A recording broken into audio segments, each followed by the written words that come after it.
कि जो सरकार 13 महीने के बाद झुकी, क्या वो 4 घंटे में झुक जाएगी? सरकार वही चाहती है। सरकार चाहती है कि फूट डालो, राज करो, अपनी मांगों को एक साथ ले करके और एक ही धरने में शामिल हो जाओ, फिर झुकाते हैं सरकार को। अरे हमारे पास बड़े बड़े नेता हैं, ना झुकते हैं ना बिकते हैं और टिकते हैं, और इसी को टिकैत कहते हैं।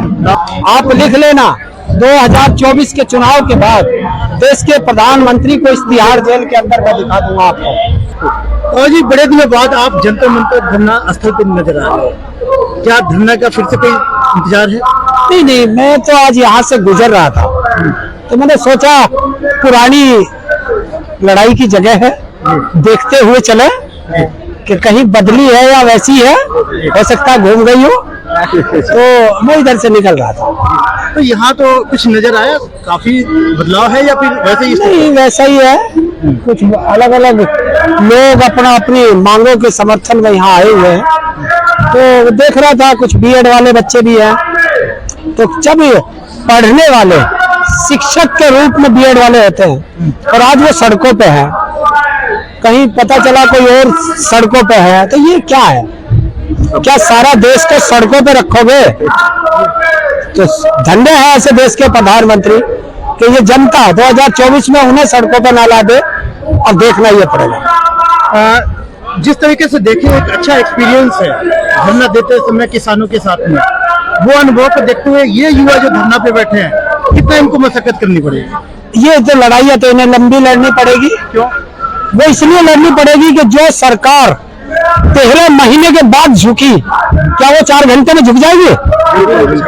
और दूसरी चीज है कि ये बच्चे हैं, इनको नहीं पता, लेकिन सीख जाएंगे। जो लोग अकेले अकेले धरना करते हैं, ये सरकार वही चाहती है। सरकार चाहती है कि फूट डालो, राज करो, तो इनमें फूट डाल रखी है, वरना सबको एक साथ आना पड़ेगा और एक बड़ा आंदोलन ये देश मांग रहा है, और उस आंदोलन में इन्हें सबको आना पड़ेगा। तैयारी है, कभी भी ऐलान हो सकता है, तो सबको अपने भेदभाव भूल करके अपनी मांगों को एक साथ ले करके और एक ही धरने में शामिल हो जाओ, फिर झुकाते हैं सरकार को। और उसकी तैयारी करो। हम लोग अगुवाई कोई और करना चाहता हो, करो, ये मत सोचना हम करेंगे, वरना एक पूरा जमात बनाओ और आओ मैदान में। हमारी तैयारी पूरी है, कभी भी ऐलान हो सकता है। हम लोग सबको बोल रहे हैं कि तैयार हो जाओ, देश एक बड़े आंदोलन की तरफ। मुआयना कर रहे हैं आप? मुआयना कर रहे हैं? नहीं, यहाँ नहीं होगा, यहाँ तो मुआयना कर रहे हैं कि क्या पब्लिक झुक रही है? नहीं, तैयार हो रही है। देखिए, सारा देश दुखी है, महंगाई से, शिक्षा से, बेरोजगारी से, किसान परेशान है अपनी फसल के दाम से, महिला परेशान है अपनी आबरू बचाने के लिए। तो जब सब परेशान हैं, तो सारे अलग अलग क्यों? सब एक जगह आ जाओ।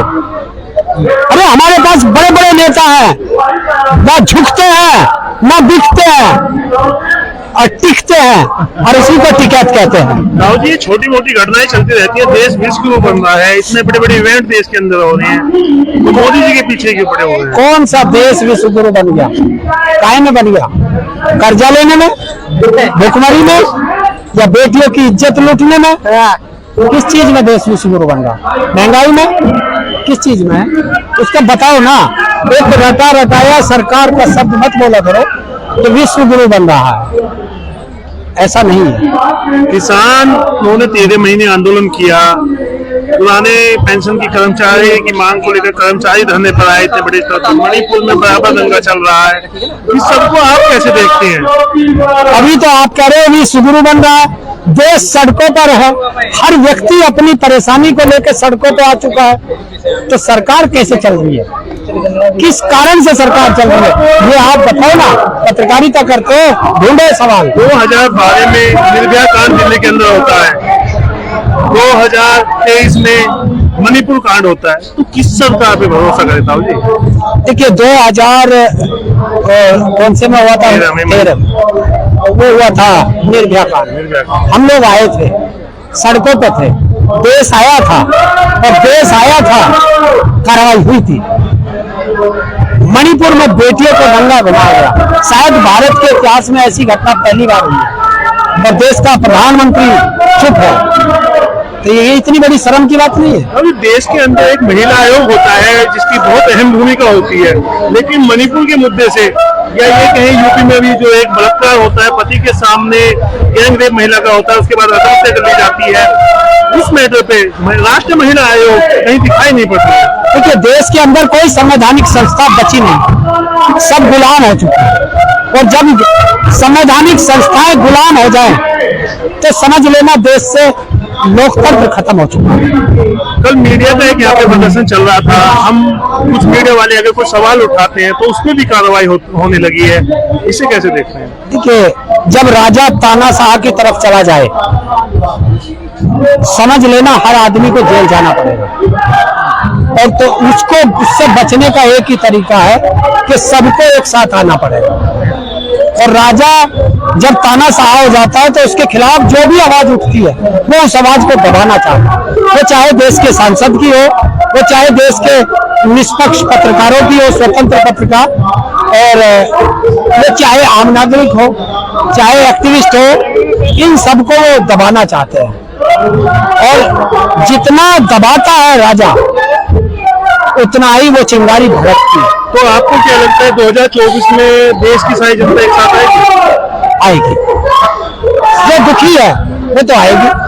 2024 में सत्ता परिवर्तन होगा? देखिए, ये कंफर्म है, ये हो चुका है, सिर्फ मोहर लगनी बाकी है। ये देश के राजा को पता चल चुका है कि गद्दी जा रही है, वो सिर्फ अब इसलिए बचाया है अपने आप को कि किसी तरह मैं जेल जाने से बच जाऊं। आप लिख लेना, 2024 के चुनाव के बाद देश के प्रधानमंत्री को इस तिहाड़ जेल के अंदर मैं दिखा दूंगा आपको। आप अपना नाम बताएं और क्या आप प्रतिनिधित्व कर रहे हैं? जी, मेरा नाम सोलंकी है। मैं आगरा यूपी का रहने वाला हूँ, लेकिन मैं दिल्ली जंतर मंतर धरने को कर रहा हूँ। तो सबसे पहले मैं आपका धन्यवाद देना चाहूंगा, मैं पाउल को धन्यवाद देना चाहूंगा जिन्होंने हमारा सपोर्ट किया। देखिए, 28 जून 2018 को एनसीटी का एक गजट जारी होता है, जिसमें स्पष्ट तौर पर यह देखा गया था कि फर्स्ट टू फिफ्थ के लिए बीएड वाले पढ़ाने के लिए पढ़ा सकते हैं। उसको देखते हुए करोड़ों बीएड अभ्यर्थियों ने बीएड किया। उसके बाद राजस्थान में बीएड को बाहर कर दिया जाता है हाईकोर्ट में। हाईकोर्ट का मामला फिर सुप्रीम कोर्ट में आता है, उसका आदेश 11 अगस्त 2023 को आता है। उसमें उसमें बीएड को प्राथमिक से बाहर कर दिया गया। इसी दौरान कुछ हमारे जैसे यूपी में 69 भर्ती हो चुकी है, बिहार में भर्ती हो चुकी है, केवीएस में 2018 में कुछ लोग चयनित हो चुके हैं। इसके बाद कुछ भर्ती प्रक्रिया हमारी चल रही है। तो हमारी स्पष्ट तौर पर सरकार से यही मांग है, एनसीटी से यही चाहते हैं कि जो भर्ती प्रक्रिया गतिमान है उनको बहाल किया जाए, उनकी बहाली नहीं रोकी जाए। और जिन लोगों ने 11 अगस्त 2023 तक बीएड कर लिया है, उनको हमेशा के लिए प्राथमिकता में शामिल किया है। ये हमारी प्रमुख मांगे हैं। देश दुनिया की हर लेटेस्ट खबर देखने के लिए सब्सक्राइब करें हमारे चैनल PNN को और साथ ही बेल आइकन दबाना ना भूलें।